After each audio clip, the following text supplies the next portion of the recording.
같이 은혜 나누기를 원합니다. 세상에서 가장 아름다운 곳이 어딜까요? 지도를 쫙 펼쳐놓고 보면 세상에서 가장 아름다운 곳이 어딜까요? 세상에서 가장 아름다운 곳은 죄가 용서함 받는 곳, 사람들이 새로운 사람들이 되는 곳, 그곳에 진리의 말씀이 가득한 곳, 하나님의 은혜가 부어지는 곳, 그곳이 세상에서 아마 가장 아름다운 곳이라고 그렇게 믿습니다. 어딜까요? 몰라요? 다시 한번. 너무 쉬운데 답이. 죄가 용서함 받는 곳, 그리고 새로운 사람으로 바뀌어지는 곳, 사람들이 모여서 진리의 말씀을 듣고 그러면 그곳에 하나님의 은혜가 날마다 부어지는 곳, 그곳이 세상에서 가장 아름다운 곳인데 어딜까요? 네? 교회죠? 믿습니까? 교회는 세상에서 가장 아름다운 곳입니다. 자, 그러면 여러분들은 지금 어디 있어요? 세상에서 가장 아름다운 곳에 있습니다. 휴가 갈 필요가 없겠구나. 다음부터 휴가 가시려면 꼭 교회로 오시기를 믿습니까? 자, 교회는 하나님이 세운 곳입니다. 특별히 예수님의 피로서 세운 곳이죠. 다른 데는 다 하나님이 창조하셨는데 교회는 하나님이 직접 하나님이 그 은혜로 세운 장소가 바로 교회입니다. 그러하기에 교회는 세상 어떤 곳보다도 특별한 곳이 바로 교회입니다. 그리고 오늘 우리는 그 교회에서 함께 매주 모여서 이렇게 예배하고 신앙생활을 하고 있습니다. 교회 안에서는요, 우리가 같은 이런 모습을 가지고 살아가야 되는데 오늘 성경의 말씀에서 보면 이런 말씀을 해주고 있습니다. 같은 말, 같은 마음, 같은 뜻, 그리고 마지막 한 가지 더 성경에 넣었지만 같은 열매를 우리가 맺어갈 수 있는 그런 교회가 되어져야 됩니다. 우리 한번 따라서 한번 해보겠습니다. 같은 말, 같은 마음, 같은 뜻, 같은 열매. 자, 이 같은 말, 같은 마음, 같은 뜻, 같은 열매. 처음 들었을 때에는 비슷비슷한데 같은 뜻, 같은 말, 같은 마음, 뭐 비슷한 거 아닌가? 성경을 보면서 이 말씀의 그 의미가 무엇인가 생각해 보니까 같은 말은 성경이죠. 같은 말을 우리는 교회 안에서 해야 됩니다. 성경 이외에 다른 말이 교회에서 필요할까요? 교회에서는 같은 말, 오직 성경의 말씀만. 그래서 이 성경의 말씀은 같은 말이라고 하는 것은 같은 사상으로 이렇게 우리가 이 자리에 함께하고 있는 거예요. 같은 사상이 뭐냐면 옛날부터 아주 옛날부터 똑같은 말을 하고 있는 그곳이 바로 교회예요.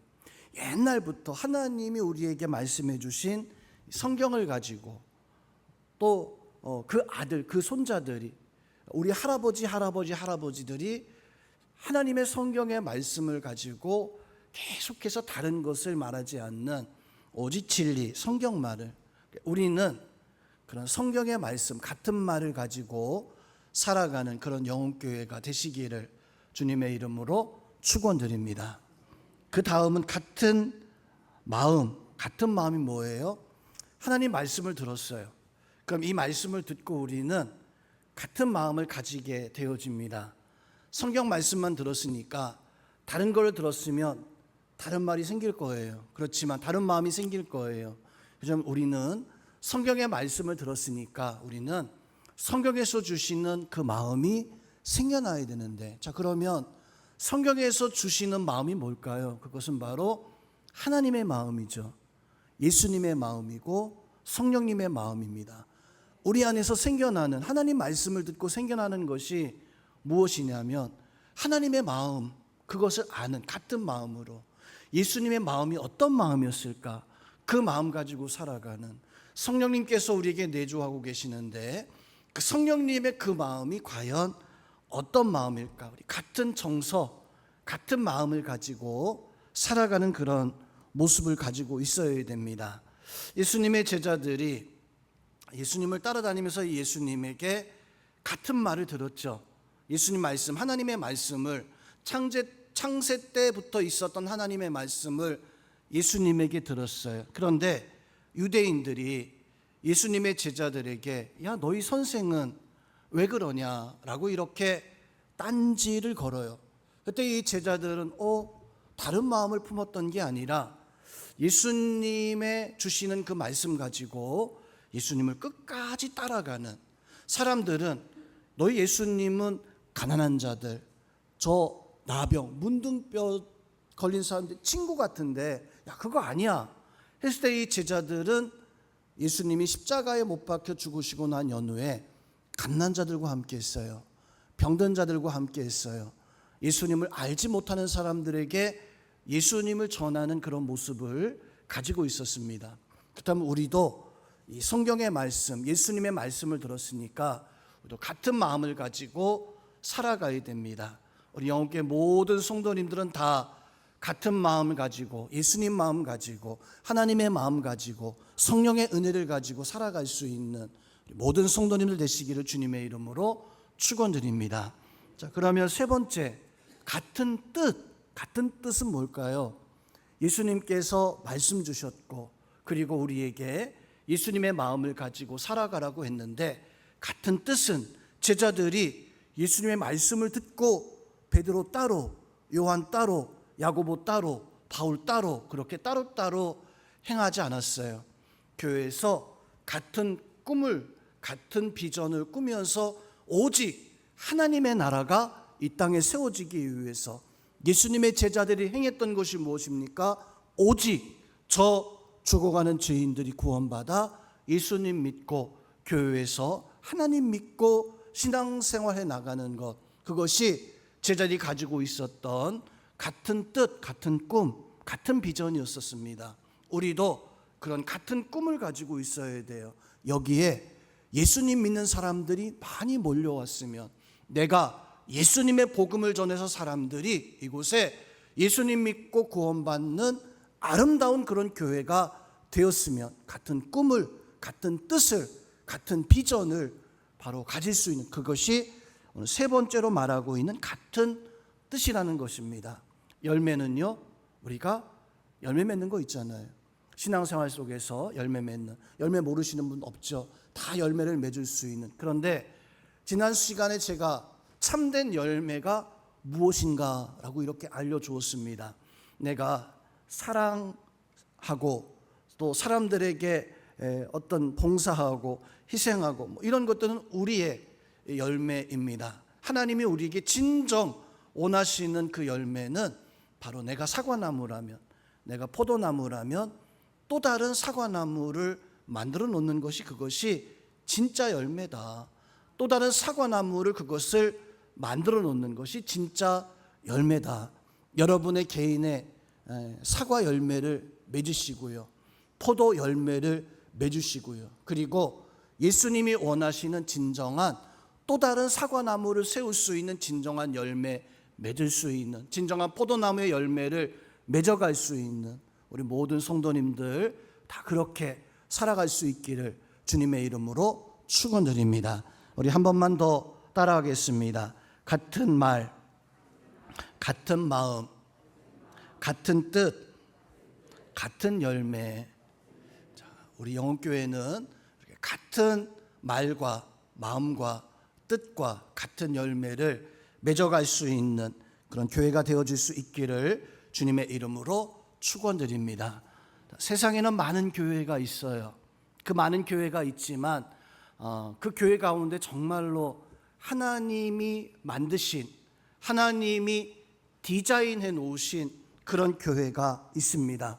그 교회는 예수님께서 원하시는 대로, 하나님께서 원하시는 대로 성경에서 말씀하시는 그 교회가 하나님 만드시고 하나님이 세우시는, 하나님이 디자인해 놓으신 교회인데, 교회를 이 땅에 하나님께서, 예수님께서 세우신 목적이 뭘까요? 교회를 예수님께서 세우신 목적, 성경에 보면 예수님께서 교회를 세우신 목적에 대해서 말씀을 해주고 있습니다. 우리 성경 구절을 한 곳 찾아보겠습니다. 마태복음 28장 19절에서 20절 말씀.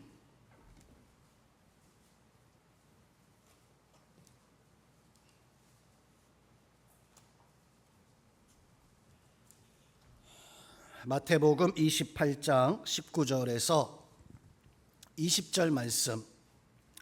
예수님께서 마지막 우리에게 명령하신 명령입니다. 그리고 이 명령은요, 기억하세요.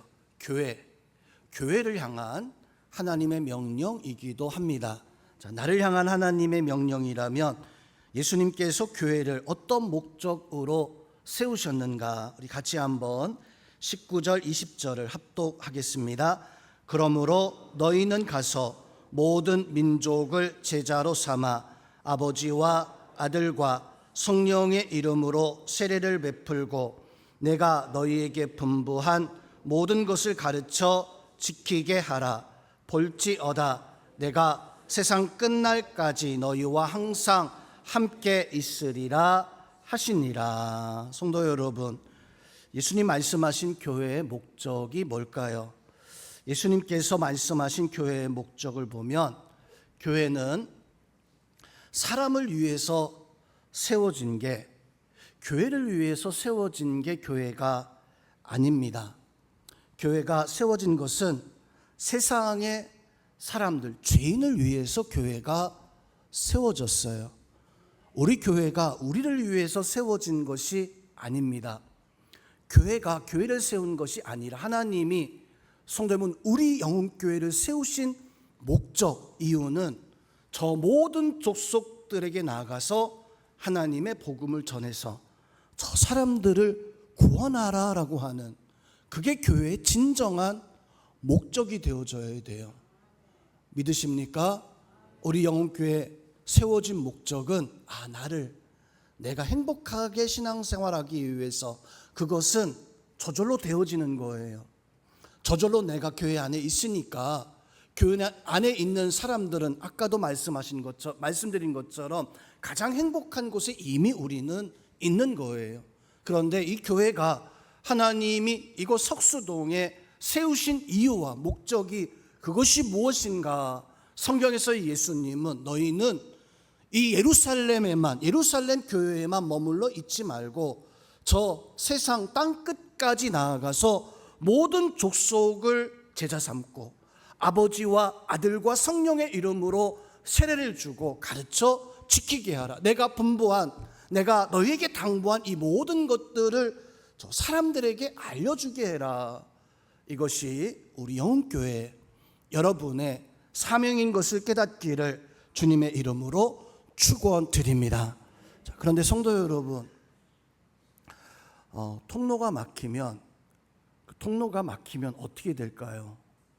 통로가 막혀버리면 처음은 괜찮겠지만 나중에는 그게 그냥 큰 문제가 썩어지거나 그렇게 되어집니다. 우리 건축을 이렇게 하려다 보니까 주변에 사람들이 이렇게 요구하는 것들이 있어서 얼마 전에 우리 성도님들 교회 들어오면서 하얀 배관이 교회 담벼락에 2개가 이렇게 세워진 것을 봤을 겁니다. 없던 건데 건축하는데 왜 저런 게 생겼을까? 천장에서 내려오는 물이 그냥 옆 건물로 가다 보니까 아마 지하수가 많이 옆 건물에 피해를 주는 것 같아서 건축할 때까지 임시로 이렇게 호수관을 2개를 이렇게 설치를 해놨어요. 지난 주일 설교 준비를 마치고 토요일 날 나가다 보니까 이상해요. 아래 배관은 잘 있는데 옆에 배관이 중간에 어디 갔나 없어요. 왜 어디 갔나 없지? 뒤에 편에 가서 이렇게 보니까 배관이 옆으로 쓰러져가지고 이렇게 휘청 있더라고요. 아마 비가 많이 와서 그 안에 물이 차가지고 무거워서 쏟아지기 직전인, 옆에 외제차가 있는데 저거 그냥 놔두면 큰일 나겠다. 목사님 좀 빨리 좀 차를 좀 빼라고 좀 이야기하세요 하고서 이제 목사님하고 이제 집사님들하고 이제 처리하시라고 부탁하고 집에 들어갔다가 가만히 생각하니까 안 될 것 같아요. 걱정돼서 다시 와서 보니까 아직 집사님들도 오지 않고 목사님 혼자 이렇게 팔짱 끼시고 저 어떻게 해야 되나 할 수 있는 방법이 없잖아요. 그래서 야 이거 안 되겠다. 그래서 제가 저 비전에 가서 드릴 가져다가 이렇게 이걸 뚫으려고 하는데 기술이 없잖아요. 제가 뭐 뭘 압니까? 근데 마침 우리 장로님이 나오셔가지고 평소에 많이 배관 같은 걸 해보셔서 장로님이 오늘 이제 헌신 예배 준비하셔서 서 계셔서 장로님이 그걸 가지고 드릴로 막 뜯다가 터져버렸습니다. 그래서 그냥 장로님한테 물이 그냥 다 쏟아져 버려가지고 물이 그냥 다 이렇게 젖어 버렸어요. 다행히 그 배관만 조금 터지고 이게 떨어지지 않아가지고 물이 쏟아지는 것을 이렇게 영차 올려서 지금 이렇게 일자로 저번보다 더 튼튼하게 해놨는데 그걸 보면서 오늘 보면서 이 생각이 들었어요. 아, 막혀버리면 이게 터지는구나. 자칫 막혀버리면 이거 무너질 수도 있구나. 자칫 이거 막혀버리면 이거 썩어버릴 수도 있구나. 성도 여러분, 하나님이 우리에게 어떤 은혜를 더하여 주셨습니까? 교회라고 하는, 하나님은 우리에게 너희는 세상의 빛이다, 세상의 소금이다라고 하는 그런 은혜를 우리에게 주셨어요. 그런데 교회 안에서 우리가 빛처럼 소금처럼 살아가면 참 아름다운 곳이잖아요.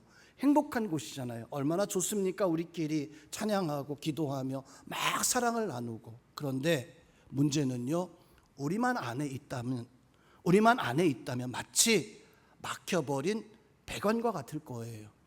그 배관은 언젠가는 썩거나 언젠가는 터지게 될 거예요.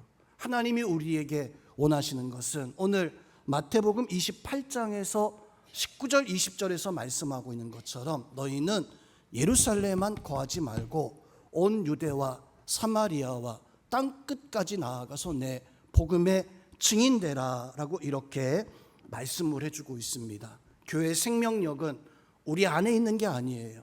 교회의 생명력은 이 생명력을 가지고 내가 세상에서 정말로 빛처럼 소금처럼 살아가는가. 성도 여러분, 세상이 바뀌기 위해서는 뭐가 필요할까요? 세상의 범죄가, 세상의 죄가, 세상에 악한 사람들이, 끔찍한 일들이 그렇게 빈번하게 일어나고 있는데 저 세상을 정말로 깨끗하게 하기 위해서는, 세상을 정말로 바르게 하기 위해서는 어떻게 해야 될까요? 경찰서가 곳곳에, 파출소가 곳곳에 있어서, CCTV가 곳곳에 있어서 다 지켜보고 있으면 세상은 좀 안전할까요? 세상은 좀 괜찮을까요? 아니면 죄를 지으면 너는 1년 2년이 아니라 너는 10년 20년 너는 안 돼, 넌 사회적으로 격리돼야 돼 라고 이렇게 엄하게 벌을 내리면 교도소가 곳곳에 세워져서 죄를 짓는 사람마다 다 가득 집어넣으면 우리가 참 편안하게 행복하게 그렇게 과연 살아갈 수 있을까요? 제가 미국에서 한 번은 한 50만 원짜리 벌금을 낸 적이 있습니다. 어떤 벌금이었냐면 아이들을 학교에 보내고 나서 태우러 갈 때 거기가 25마일 제한 속도예요. 우리나라 어린이 구역처럼 25마일 제한 속도가 걸려 있어요. 25마일이면 굉장히 늦거든요. 좀 답답해서 조금 좀 빨리 한 30, 31, 32 정도, 그 정도면 우리나라에서 한 40, 45 정도, 그 정도 되는 속도쯤 될걸요? 제가 계산은 잘 못하겠는데 아마 그 정도 될 것 같아요. 경찰이 숨어 있다가 내가 빨리 달려오는 걸 보고 너 일로 와, 너 과속해서 너 일로 와. 걸렸습니다. 경찰이요,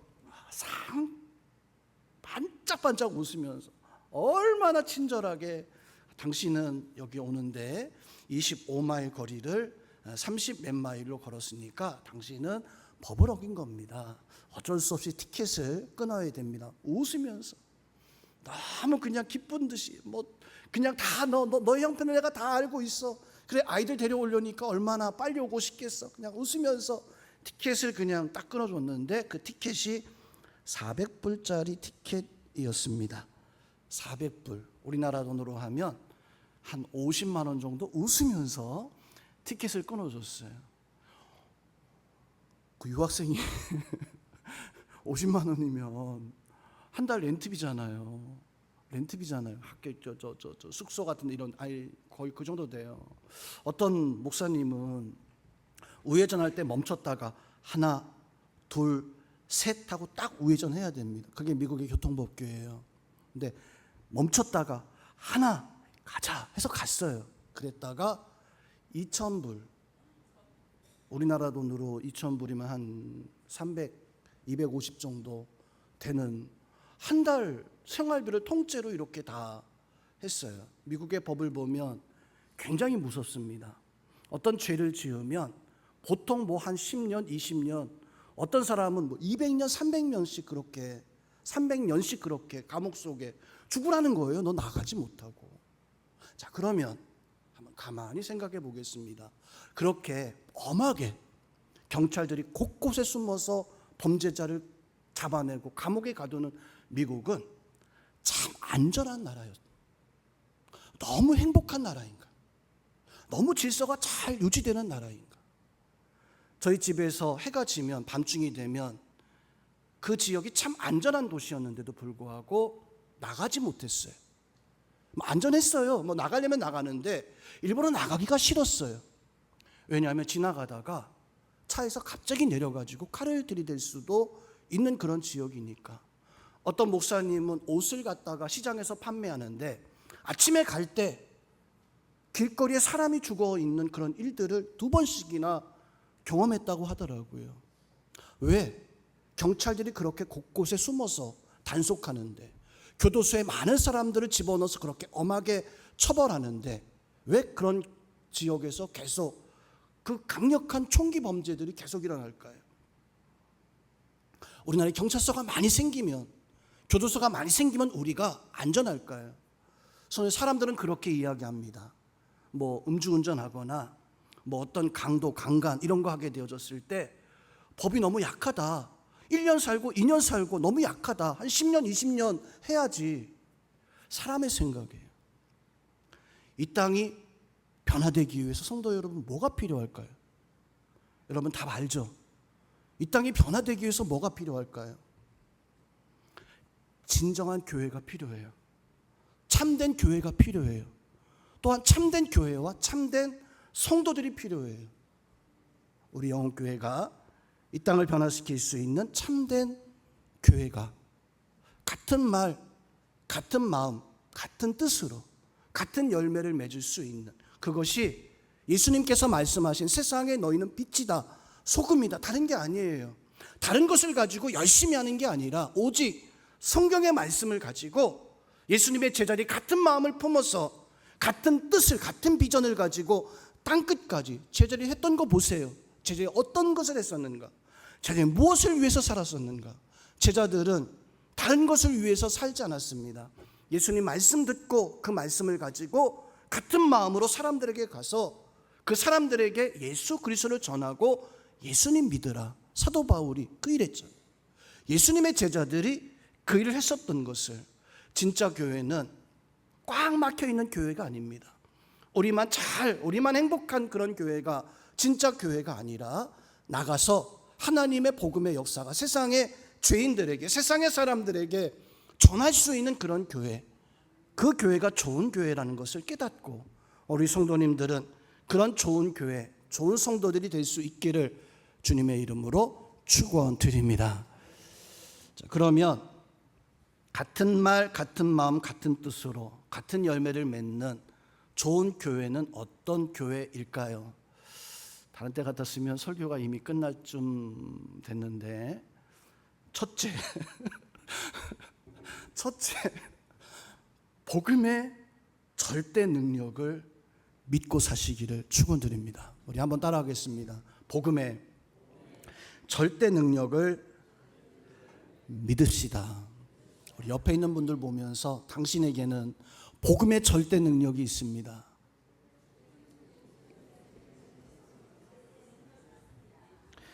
자, 그 복음의 절대 능력이 뭘까요? 복음의 절대 능력. 성경에서 보니까 복음이란 그냥 쉽게 말해서 예수님이 우리에게 보여주신 것, 예수님께서 우리에게 보여주신 것, 그 예수님이 보여주신 것은 인생의 문제를 예수님은 해결하셨습니다. 복음의 능력은 인생의 능력을 해결하는 힘을 가지고 있다는 것을 믿으시기를 주님의 이름으로 축원드립니다. 인생에 문제가 있습니다. 어떻게 해야 될까요? 이거 돈이 있어야 돼. 돈이 있어야 돼. 돈으로도 해결 가능할 거예요. 인생에 문제가 있어요. 사람이 있어야 돼. 사람이 있으면 이게 사람으로도 해결할 수 있을 거예요. 그런데 돈으로 인생의 문제를 해결하던 사람으로 인생의 문제를 해결하는 사람은 절대로 복음의 능력을 믿을 수 있을까요? 복음의 능력을 의지할 수 있을까요? 아니요. 문제가 있을 때 지난번에 내가 돈으로 해결했으니까 그래 이번에도 돈으로 해결하면 되겠다. 인생의 문제가 사람으로 해결해 봤었어요. 그럼 가서 또 도와달라고 하면 사람의 문제를 사람이 하면 그 해결되는 또 사람을 의지할 거예요. 근데 우리는 돈으로 해결하는 크리스찬이 아닙니다. 성경의 예수님의 제자들이 예수님께서 언제 한 번이라도 야 돈 가져와 돈으로 내가 해결해 줄게. 야 사람 믿으면 돼 라고 이렇게 말씀하신 적이 있었을까요? 예수님 한 번도 그렇게 하지 않았어요.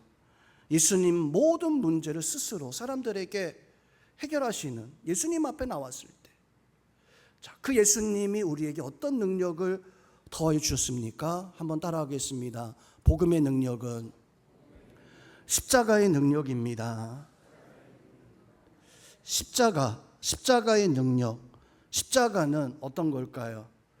교회 이제 종탑이 없어서 십자가를 세워놓지 않았는데 저 종탑을 세우면 그게 십자가의 능력일까요? 그 종탑이 여기 지금 스크린에 가려서 십자가가 가려져 십자가예요. 모르시는 분 있죠?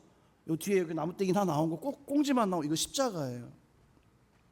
저 십자가가 있으면 십자가의 능력이 교회는 그런 능력 십자가만 달면 십자가만 배지로 달고 있으면 그게 십자가의 그 능력일까요? 복음의 능력은 십자가를 달아놓는다고 십자가를 붙여놓는다고 십자가를 내가 가슴에 붙이고 있다고 그게 십자가의 능력이 아니잖아요. 그냥 보여주는 흉내내고 보여주는 것이지 그게 절대 십자가의 능력이 아니에요. 십자가의 능력은 뭐예요? 내가 그 능력을 믿고 그 말씀대로 살아가는 거기에 십자가의 힘이 보일 수 있는 그 십자가의 능력이 보일 수 있는 예수님의 제자들이요 십자가의 능력을 몰랐어요. 다 도망치잖아요. 십자가에 예수님 달리신 것을 보고 야 큰일 났다 다 숨어버리고 다 도망갔어요. 그런데 그 제자들이 깨닫게 되어집니다. 뭘 깨달았어요? 십자가는 그런 게 아니구나. 십자가의 능력은 그런 게 아니구나. 그래서 이 예수님께서 십자가의 능력을 제자들에게 깨닫게 했을 때 이 제자들은요 사도행전의 말씀에서 보니까 선포하기 시작해요. 너희가 십자가에 달리신 예수 그리스도를 너희가 그 예수님의 십자가를 이 제자들이 사람들에게 말하고 전하고 선포하기 시작하는 이런 모습을 볼 수가 있습니다. 그 제자들은요 그 복음의 능력을 사용하기 위해서 십자가의 능력을 사용하기 위해서 죽음을 각오하고 초대교회에서 보니까 죽음을 각오했어요. 로마 원형 경기장에 사자들이 막 배고픈 사자들이 득실되는 그곳에 던져졌는데도 불구하고 두려워하지 않았어요. 찬송하면서 한 명이 뜯겨 나가도 다른 사람 붙잡고 또 찬송하면서 베드로 사도는 바로 거꾸로 십자가에 못 박혀 죽었다고 그러죠.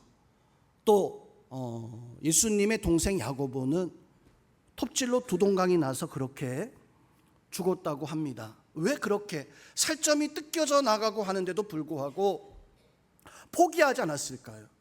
그는 딱 한마디만 하면 됐었습니다. 무슨 말이요? 나 예수님 안 믿어. 나 예수님 모르는 사람이야 라고 이렇게 딱 한마디만 하면 다 모든 문제가 해결되는데 그 제자들이 그 초대교회 성도들이 어느 누구도 그렇게 하지 않았던 것은 믿고 있는 게 한 가지가 있었어요. 그 믿고 있었던 것이 무엇이냐면 우리는 사람의 힘을 가지고 살아가는 것이 아니라 십자가의 능력을 믿는다. 예수님의 그 능력을 믿는다. 그 능력을 사용할 줄 아는 제자들이었기 때문에 죽음을 각오하고 예수님을 부인하지 아니하고 살아가는 이런 모습을 가지고 있었습니다. 한 번만 더 옆에 있는 분들 보고 우리 한번 좀 이야기해 봅시다. 당신도 십자가의 능력을 사용하세요.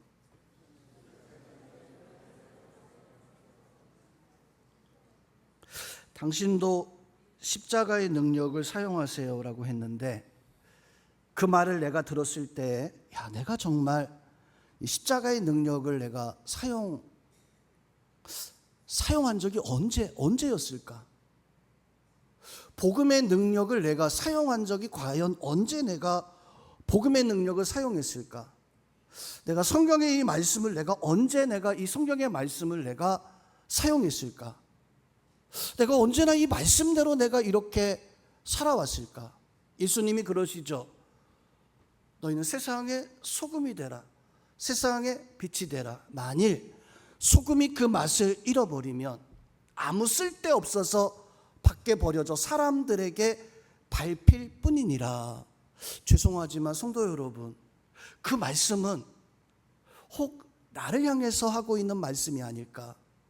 하나님은 우리에게 십자가의 능력, 복음의 능력을 갖고 살게 하라고 하셨는데, 우리는 그 능력을 다 잃어버린, 맛을 잃어버린 소금인데 짠맛이 안 나는 거예요.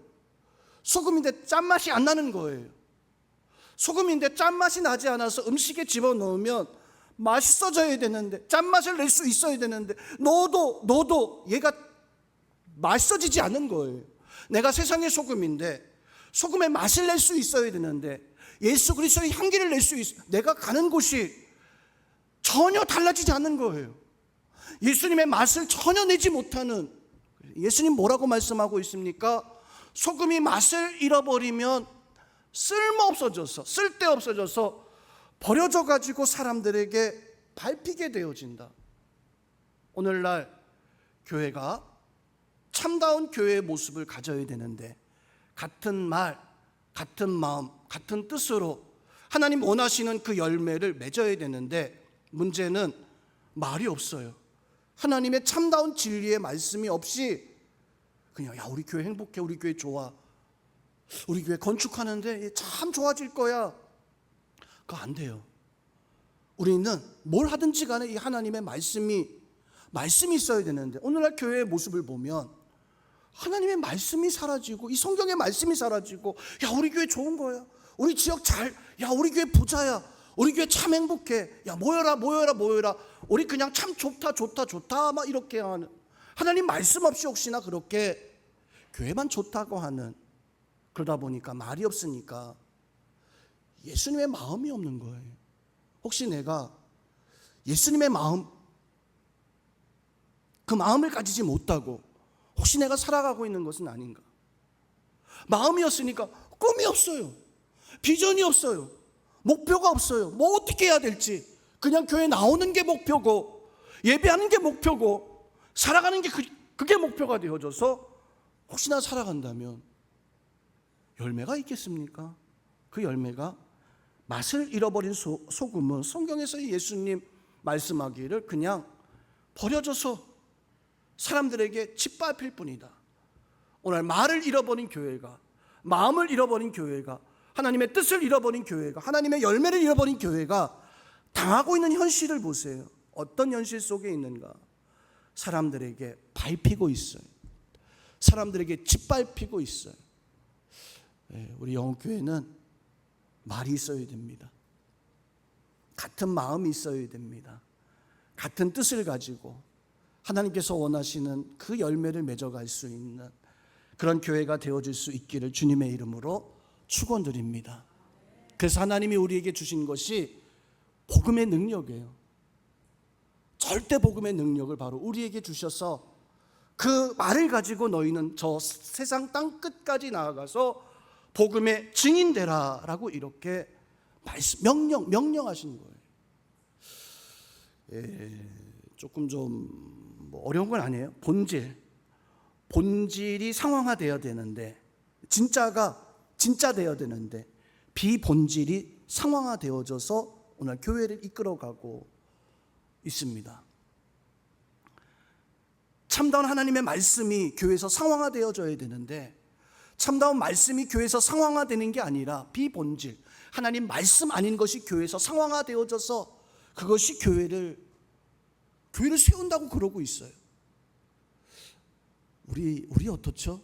우리는 본질을 상황화하고 있습니까? 비본질을 상황화하고 있습니까? 오늘 주보 칼럼 내용을 보면 여로보암 북이스라엘로 나라가 두 동강으로 나눠지고 난 연후에 첫 번째 왕이 됐던 사람이 바로 여로보암 왕이었었죠. 그 여로보암 왕에 대해서 제가 오늘 칼럼의 내용에서 썼는데 그 내용이 바로 본질을 잃어버린, 주인을 잃어버린, 그리고 비본질을 상황화해서 살아가는 어리석은 여로보암의 운명에 대해서 제가 칼럼의 내용에 적어놓은 게 있어요. 여로보암은 참 지혜로운 사람이었습니다. 그래서 그 당시에 많은 사람들에게 이렇게 초항받던 사람이었어요. 그래서 하나님이 여로보암을 불러가지고 축복하죠. 여로보암아, 내가 너를 복주겠다. 내가 너를 축복하겠다. 그러면서 이스라엘에 12개의 지파가 있는데 그 12개의 지파 가운데서 나는 너에게 10개의 지파를, 옷자락을 가지고 이야기하시죠? 아시죠? 말씀 12개의 지파 중에서 내가 10개의 지파, 10개 조각을 주면서 내가 10개의 지파를 내가 너에게 주겠다. 그러면서 하나님은 여로보암에게 명령하십니다.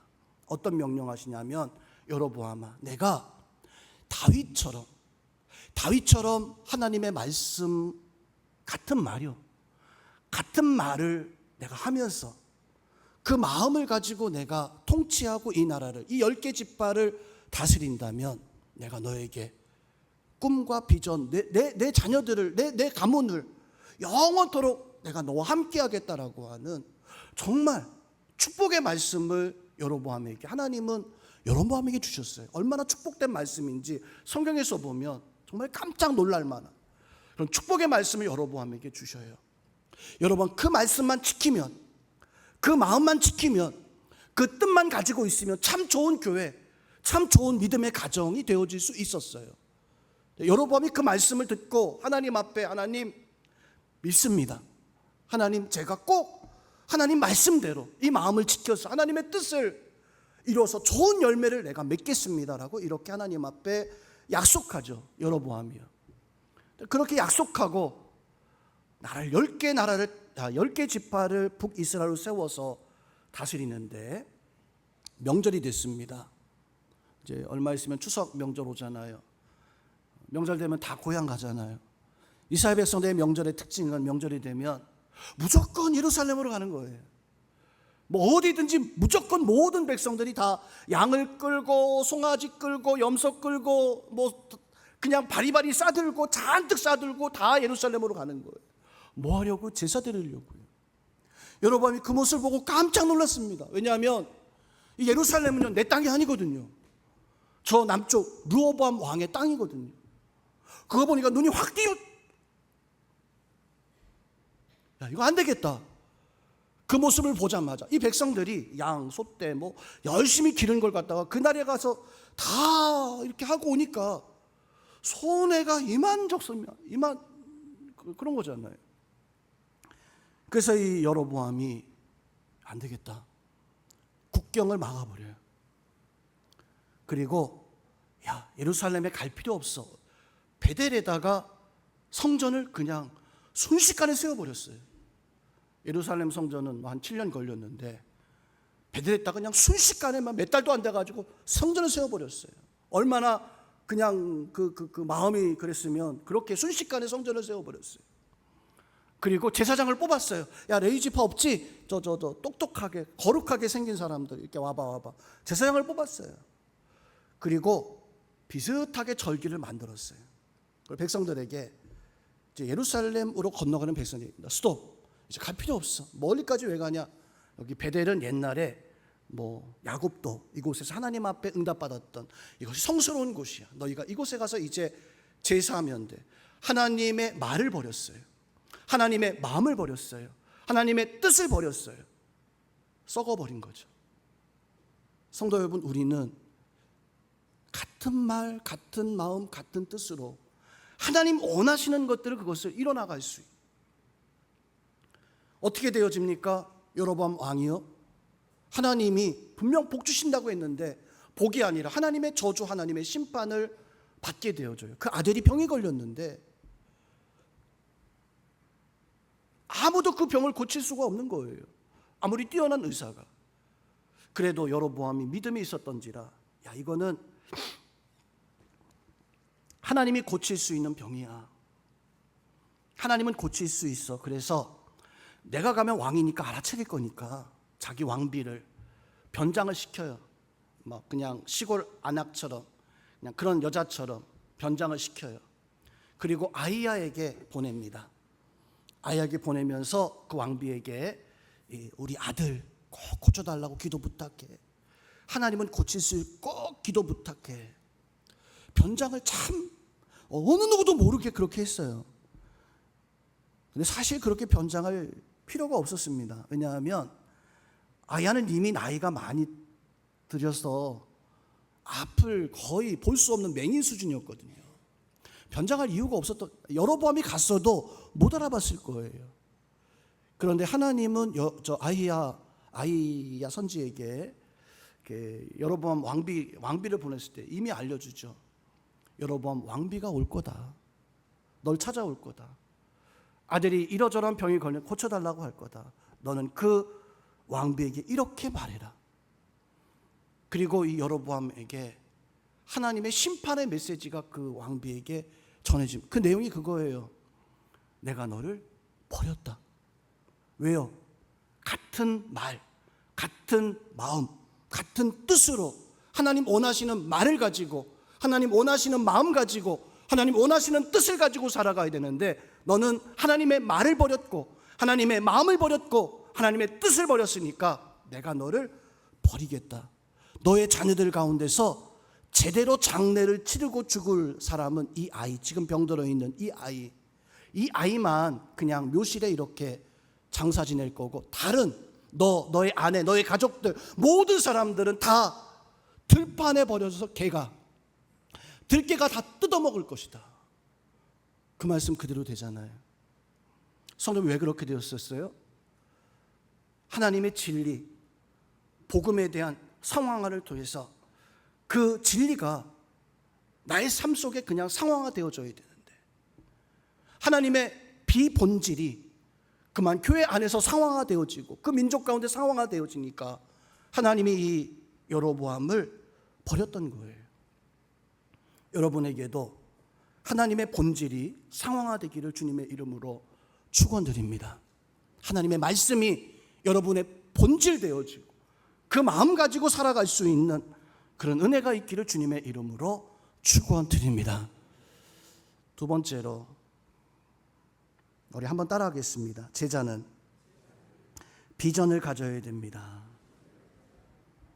예수님께서 제자들에게 그 마지막 교회를 세우라는 명령하시면서 그런 명령을 하셨잖아요. 너희가 땅끝까지 나아가서 모든 족속을 제자 삼고 아버지와 아들과 성령의 이름으로 세우라고 그렇게 말씀을 해주고 있습니다. 성도님은, 우리는요 어떤 비전을 가지고 있어야 되냐면 교회 잘 건축되는 것도 우리 비전 가운데 한 가지죠. 여러분, 참 하나님의 복을 받는 것도 우리의 비전 가운데 한 가지이기도 합니다. 우리의 비전은 어떤 비전을 가지고 있어야 되냐면, 예수님이 가지고 있었던 비전이 여러분의 비전 될 수 있기를 주님의 이름으로 축원드립니다. 예수님 가지고 있었던 꿈이 그것이 내 꿈 되어질 수 있는, 예수님 제자들에게 명령하신 그 모든 족속을 제자 삼을 수 있는 그런 명령, 그 뜻을 가질 수 있는. 그 다음 주에 이제 인천 부천에 엘그림 교회라는 교회 연합 모임이 있습니다. 이제 제가 다음 주 오후 예배 때는 잠깐 자리를 그 교회에 다녀와야 되는데, 그 목사님하고 이러저런 이야기를 하다가 그 목사님은 개척교회 목사님이었었어요. 불과 한 5년 6년 전만 해도 개척교회 목사님이었었어요. 너무 힘들고 어려워서 목사님 스스로, 내가 목회를 포기해야 되겠다. 더 이상 내가 목사로서 살아가는 게 의미가 없는, 내가 너무 할 수 있는 그 힘을 잃어버려 가지고 내가 이걸 다 포기해 버려야 되겠다라는 생각을 가졌다고 하더라고요. 심지어 그 딸이 아빠한테 그런 얘기를 했다라고요. 아빠, 옛날에 그때 아빠 참 힘들어 있을 때, 그때 아빠가 저 아파트 창가에 이렇게 서면 내 마음이 막 이랬어. 왜? 아빠가 너무 힘들어서 뛰어내리려고 하는 것 같았어. 얼마나 딸이 아빠가 당하고 있는 현실이 참혹했으면 그런 이야기 할까요? 아빠가 거기서 뛰어내릴 것 같았어. 그래서 내가 아빠 보면서 아빠 안 돼, 아빠 안 돼, 그렇게 내가 말하고 싶었어 라고 이렇게 이야기하는 걸 들었어요. 목사님, 제가 그 얘기를 들었는데 너무 깜짝 놀랐어요. 목사님, 그런데 지금 어떻게 이렇게 목회하고 계십니까? 제가 그 목사님하고 통화하면서 참 부끄러웠던 것이 한 가지가 있습니다. 우리도 이제 오늘 선교 모임도 하고 또 열심히 선교한다고 하지만 그 목사님은 이제 그 새롭게 힘을 얻어서 선교 사역을 시작을 하시게 되어지는데 매년 중장기 선교사님을, 중단기 선교사님을 매년 한 명씩, 때로는 두 명씩, 개척교회예요. 개척교회 한 명씩 두 명씩, 올해도 한 분을 보냈다고 하더라고요. 5명인가 그렇게. 아마 교회에서 재정적으로 참 많이 힘들 것 같아요. 어려울 것 같아요. 그런데 이상한 거는 그 교회 성도들이 모여서 헌금해서 하다 보니까 그렇게 지금까지 해왔다는 거예요. 제가 목사님에게 물어봤습니다. 아니 목사님, 개척교회시잖아요. 지금도 개척교회입니다. 개척교회시잖아요. 어떻게 그렇게 선교사님을, 중단기 선교사님을 그렇게 5명이나, 올해 6명인가요? 보낼 수 있었습니까? 라고 물으니까 이 목사님이 하시는 대답이 있었어요. 모르겠어요. 그냥 하나님이 하셨죠. 라고 이렇게 이야기한 걸 들었습니다. 성도 여러분, 예수님이 우리를 위해서 이 땅에 오신 것은, 하나님이 이 땅에 우리에게 보내신 첫 번째, 하나님이 우리에게 보내신 선교사님이 바로 예수님이죠. 그 예수님이 우리를 위해서 십자가에 못 박혀 죽으셨기 때문에 우리가 아름다운 교회에서 아름다운 신앙의 생활을 지금 살아갈 수가 있습니다. 하나님이 먼저 하셨어요. 믿으시기를 주님의 이름으로 축원드립니다. 우리 한번 따라합니다. 하나님이 먼저 하셨습니다. 한 번 더 할게요. 하나님이 하실 겁니다. 그렇습니다. 성도 여러분, 우리가 제자 되어지고 전도하고 선교하는 것은 우리가 하는 게 아니에요. 하나님이 먼저 하셨고, 우리에게 예수님 명령하셨고, 또 하나님이 우리에게 하시게 하실 것입니다. 믿고 믿음 가지고 하나님의 영적 그 은혜 속에 서서 참다운 제자로서 살아갈 수 있는, 제자는 그냥 잘 배우는 게 제자 절대 아닙니다. 제가 그 얘기 놓칠 뻔했네. 잘 배우고 있는 게 제자가 아니에요. 제자가 뭡니까? 예수님의 말씀 잘 들으면 그 제자 아니에요. 그 제자는 예수님 말씀 듣고 예수님처럼 십자가의 삶을 살아가는 사람, 제자죠. 여러분들이 제자 될 수 있기를 주님의 이름으로 축원드립니다. 축원드립니다. 마지막으로 우리 영혼교회는 하나님이 디자인하신 건강한 교회가 되기를 믿으십니까?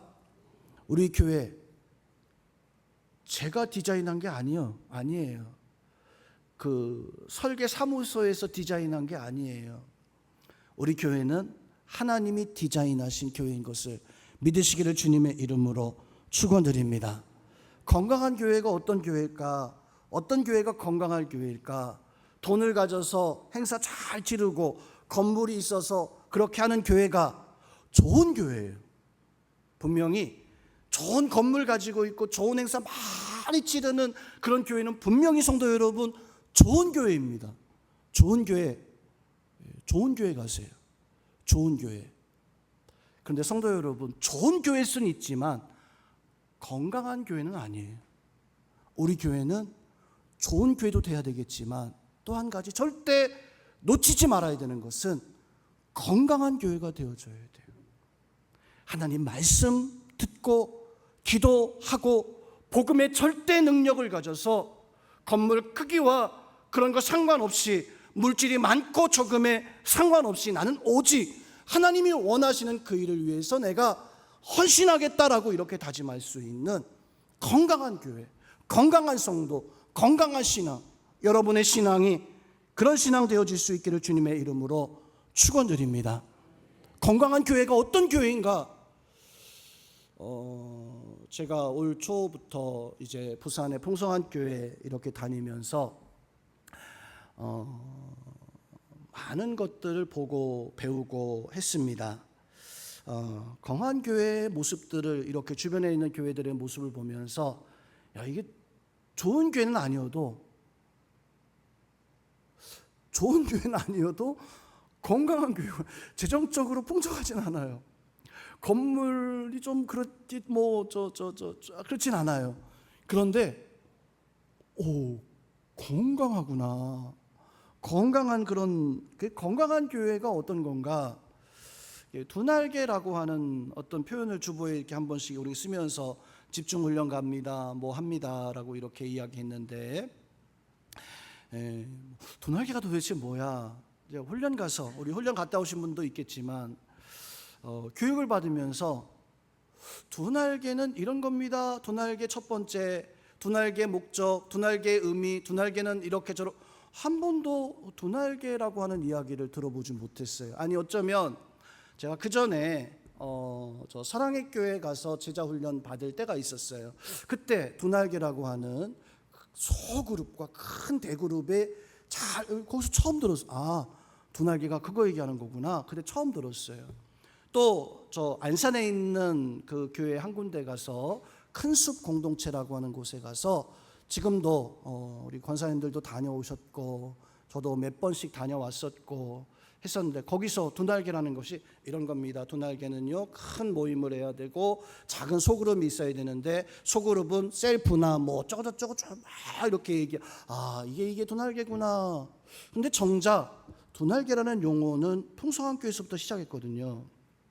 근데 거기선 사실 두날개라는 용어를 제대로 가르쳐주지 않더라고요. 여기는 아닌가? 두날개는 그냥 갖다 붙여놓은 건가? 근데 들으면서 두날개를 말하지 않지만 이분들이 강조하는 것들이 무엇인가라고 하는 것을 알게 되어졌습니다. 무엇이었냐면 보통 교회는 약간 좀 한쪽에 치우쳐 있습니다. 말씀 중심의 교회, 정말 하나님 말씀 중심의 교회가 있는가 하면 그 반대로 성령의 능력 막 그 불로하는 그런 교회가 또 있어요. 약간 좀 상반되어져 있는 그런 모습이죠. 어떤 교회에 가면 우리는 말씀 중심의 교회, 우리는 성령 은혜 중심의 교회, 이게 약간 좀 구분이 되어져 있는 그런 모습을 볼 수 있습니다. 또 어떤 교회 가면 기도를 정말 하나님 앞에 기도하고 세상을 향해서 기도하고 기도에 열심히 막 방언하고 기도 열심히 하는 그런 교회가 또한 있습니다. 근데 어떤 교회는 기도보다는 나가서 사회 헌신, 봉사하고 수고하는, 또 어떤 교회는 예배를 참 중요하게 여겨요. 그래서 예배 찬양팀에다가 어떤 예배 중간중간에 들어가는 간증자 해가지고 예배 중심의 어떤 그런 모습을, 예배가 너무 참 이렇게 예배 드리면 너무 좋다라고 하는데, 그런 교회가 있는가 하면 예배는 간단히 하고 서로 성도 교제하고 우리 성도들이 이렇게 하는 그런 것들이 참 이렇게 되어져 있는 그런 좀 약간 상반되어져 있는 그런 모습을 가지고 있죠. 근데 이 두날개 공부하면서 제가 느꼈던 게, 이게 왜 떨어져 있어야 되지? 라고 하는 걸 느꼈어요. 왜 말씀과 성령의 능력 행함이 서로 떨어져 있어야 되는 거지? 이게 같이 있으면 안 되는 건가? 기도하는 것과 봉사하는 것과 이게 왜 떨어져 있어야 되지? 같이 있으면 안 되는 건가? 왜 예배 중심과 교제 이런 것들이 좀 떨어져 있어야 되지? 왜 같이 있으면 안 되는 건가? 제가 한 반년 동안 보면서 느꼈던 게 다 중요하구나. 다 중요하구나. 교회에서 한 가지만 할 게 아니라 모든 것들이 다 중요하구나라고 하는 것들을. 선생님, 우리 교회는 뭘 잘해요? 모르겠어요. 평소보다 좀 길어지니까 지치세요. 우리 교회는 두 날개가 잘 조화해서 예배도 잘하고 헌신도 잘하고 기도도 잘하고 능력 행함도 있고 말씀도 살아있고 그리고 하나님 앞에 복음 전하는 것도 살아있고 모든 것이 다 균형 있게 잘할 수 있는, 그게 건강한 교회잖아요. 건강한 교회의 특징은 어느 하나에 치우쳐 있지 않아요. 모든 것이 다 되어져 있는 그런 교회, 바로 건강한 교회입니다. 성도 여러분, 지난주 이번 주 여러분들이 혹시나 우리 교회 이제 셀 교회, 풍성한 교회에서 하는 두날개 하는 이런 것들을 저는 아무것도 교회에서 시작한 게 없는데 어떤 분들은 목사님 우리 교회가 많이 이렇게 바뀌어 있는 것 같아요 라고 하는 이야기를 듣고 참 감사했습니다. 왜냐하면 아무것도 안 했는데 제 설교만 듣고 여러분들이 이렇게 바뀌어지고, 조금 그동안 했었던 행사, 물론 이제 저번에 강승신 목사님 오셔서 창립 감사 때는 두날개가 뭔가라고 하는 것들을 잠깐 이야기해서 이런 거구나라고 눈치를 채신 분도 있겠지만 그동안 저 혼자 열심히, 또 같이 가시는 분들이 열심히 배우고 했습니다. 결론을 봤어요. 그 결론이 뭐냐면 두날개는 어떤 프로그램도 아니고 뭐도 아니고 하나님이 그냥 건강한 교회 세우라는 거구나. 하나님이 그냥 전도하라는 거구나. 성도 여러분, 두날개 시작하는데 우리는 다른 거 안 하겠습니다. 전도할 거예요.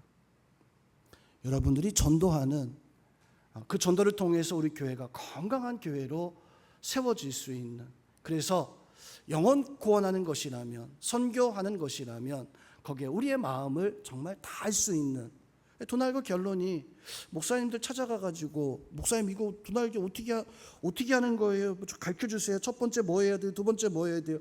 목사님 전도하세요. 다른 거 없어요. 전도하는 거예요.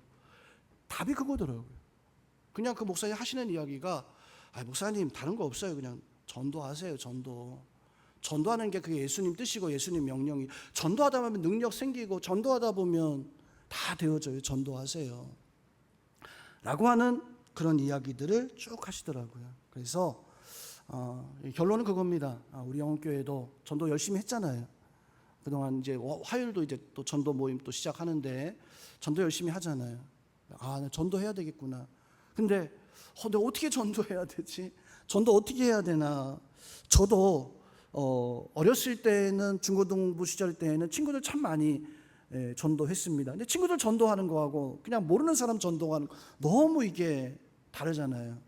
제가 중고등부 충북 옥천의 옥천 성결교회, 제가 중고등부 회장할 때 저하고 저 부회장하고 해가지고 한 5명 있었어요. 중고등부 아이들이 1년 만에 5명이 그냥 우리 친구 전도하자 해가지고 40명까지 이렇게 그 교회가 그 당시 가장 중고등부 아이들이 많이 모였던 그런 시기였어요. 그때는 그냥 가서 친구한테 교회 가자 하면 오더라고요. 그냥 오더라고요. 근데 요즘 밖에 나가가지고 전도해서 오세요 하면 안 가요 하더라고요. 그때같이 이렇게 참 편하게 전도됐으면 너무 전도 쉬울 텐데 전도가 어렵잖아요. 여러분 해보지만 잘 안 되잖아요.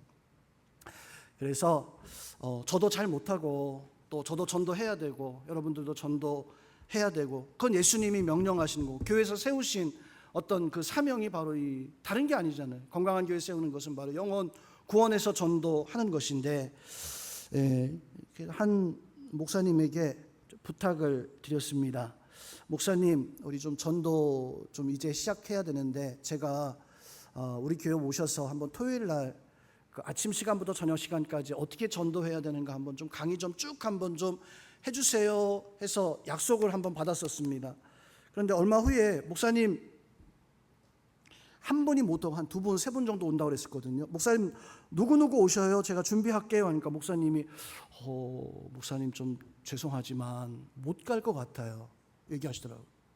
못 갈 것 같아요. 왜요? 여기 전도하는 사람들하고 약속을 해놔가지고 그 목사님 교회 가가지고 하는 것도 참 중요하긴 한데 그 영혼 구하는 그 일 때문에 어떤 전도 강사하시는 분들이 못 간다고 하더라고요. 못 간다고. 그 말 듣고 정말 이 교회는 전도가 첫 번째구나. 내가 친구 전도하는 게 그 어떤 것보다 첫 번째구나. 그래서 목사님, 제가 6개월 동안 배운 게 바로 그런 건데 제가 알겠습니다. 제가 뭐 어떻게 되든지 제가 알아서 하겠습니다 하고 전화 끊고 고민하다가 뭐 안 되면 그냥 뭐 내가 해야 되겠다 싶어가지고 보통 이제 교회들마다 뭐 하루 날 잡아서 뭐 이렇게 하거나 혹은 뭐 이제 전도대원들 붙잡고 이렇게 하긴 하는데 우리는 다 모르잖아요. 전도대원들도 다 모르고 다 모르잖아요.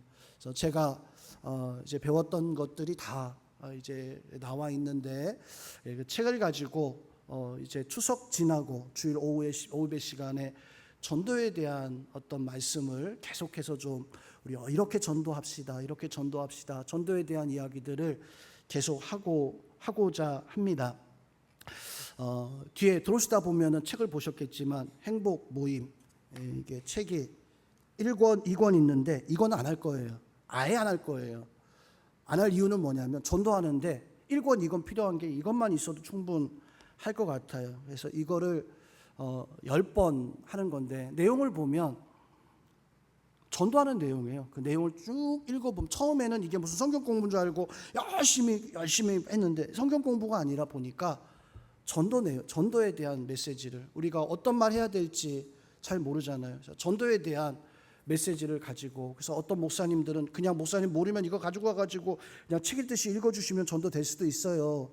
그래서 정말 그렇게 전도되시는 분도 있다고 하더라고요. 우리가 전도에 대해서 잘 모르니까 한 10주 정도 이거 보면서 전도에 대해서 한번 좀 관심 가지고 좀 해 나가고자 합니다. 첫 번째, 전도하라는 거 아니에요. 전도 안 해도 돼요. 다만 요 책을 보고 전도는 이렇게 하는 거구나 라고 하는 거 정도만 알면 될 것 같아요. 그리고 이왕이면 배우는 동안 배운 거 한 번 정도씩 써먹으면서 전도하면 너무나 좋을 것 같습니다. 자, 지금부터 책을 팔겠습니다. 6,000원이에요. 6,000원인데 제가 이거 다 선물로 드리고 싶지만 선물로 드리면 그냥 소중하게 생각하지 않으니까 나가실 때 이거 좀 가지고 가시고 그리고 따로 뭐 이름 적고 하지는 뭐 않겠습니다. 그냥 이름 적지 말고 그냥 다 가져가시는데 혹시나 저 은혜 되시면 목사님 강의하실 때 뭐 좀 음료수라도 사 드세요라고 해서 조금 넣어 주시면 뭐 제가 그거 가지고 그냥 커피라도 한 잔 재정 다 들어가요. 뭐 재정 집사님 커피 한 잔 사 주시면 받아 먹고 아니면 그냥 안 받아 먹고 10번 하는 건데 단 가져가시면 하면 안 됩니다. 요거 가져가셔서 추석 전까지 1과가 뭐냐면 복음의 능력입니다. 잠깐만요. 오늘 제가 설교했던 내용인데 어쨌든 1과 복음의 능력인데 여기 성경 구절이 이렇게 쭉 나와 있어요. 성경 구절만 꼭 적어 오세요. 성경 구절은 꼭 적어 오세요. 3번 얘기합니다. 성경 구절만큼은 꼭 적어 오세요. 단 너무 긴 것도 있어요. 뭐 한 10절, 20절 되는 긴 것은 보시고 요점이라도 적어 오세요. 꼭 적어 오셔서 같이 이제 추석 지나고 이 내용 가지고 주일 오후의 시간에 말씀 보면서 전도에 대한 것이 어떤 것인가, 또 행복 모임이라고 하는 것은 나 혼자 하는 게 아니라 마음 맞는 사람들끼리 모여서 이렇게 같이 전도하는 것인데 전도하는 시간을 좀 가질 수 있도록 그렇게 하겠습니다. 나가실 때 우리 직원들 도움 받으셔서 가져가시고 또한 은혜되는 대로 헌금은 뭐 오늘 하셔도 되고요. 아니면 뭐 다음에 하셔도 되고 그렇게 꼭 하실 수 있기를. 공짜 아니에요. 다시 한번 얘기하면 꼭 헌금함에 저 책값 내셔야 돼요. 책값 내세요. 안 내실 분 손 들어보세요. 다 한 거죠. 안 가져가실 분 손 들어보세요. 제가 100권 해놨는데 100명 안 되죠? 예, 다들 받아.